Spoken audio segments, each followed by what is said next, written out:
దీన్ని. అయితే అమ్మ, విష్ణుమూర్తి అలంకార ప్రియుడు అని మాట్లాడుతూ ఉంటాము. మరి అయితే ఈరోజు ఆయనకి మనము పూజించే విధానంలో ఎటువంటి పూలతో మనం ఆయనని అలంకరించాలి? ముఖ్యంగా తులసీదళం అంటే ఆయనకి ప్రీతిపాత్రం అని చెప్తూ ఉంటారు. సో అదొక్కసారి మాకు వివరించండి. తప్పకుండా అమ్మా. ఈ ఏకాదశులకు అన్నిటికీ కూడా అమ్మా వామన మాసం, మాసాలకే అసలు ఆయన పేర్లు.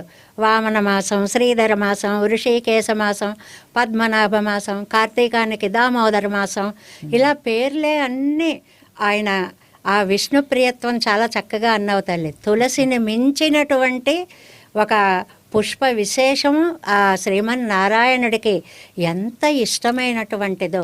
మనం ఎంత విలువైనటువంటి పుష్పాలు ఎక్కడి నుంచి తీసుకొచ్చినా సరే వాటి మధ్యలో తులసిని కూడా మనం చేర్చాలి.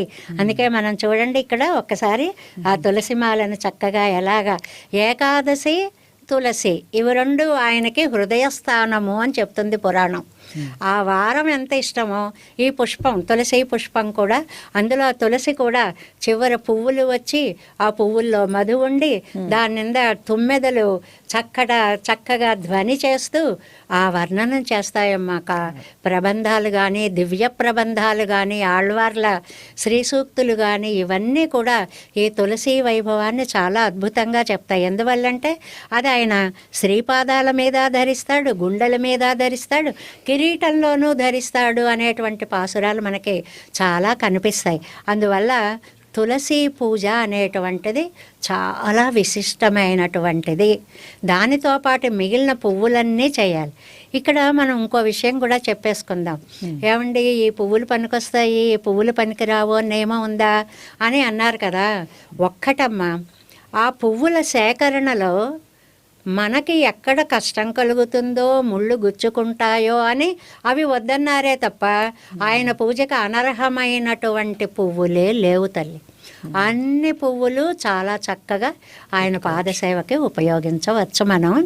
అందులో సంకేతంగా ఏం చెప్పారు, మీరు పైకి ఈ పువ్వులు పూజ చేయండి, కానీ ఒక్కొక్క పువ్వుని ఒక్కొక్క ఆత్మగుణంగా మలుచుకోండి. అహింస ప్రథమం పుష్పం, మొట్టమొదటి పుష్పం అహింస. అంటే నేను మనోవాక్కాయ కర్మలతో ఎవరిని బాధ పెట్టను. అది పెద్ద పువ్వు సమర్పించినట్లమ్మా.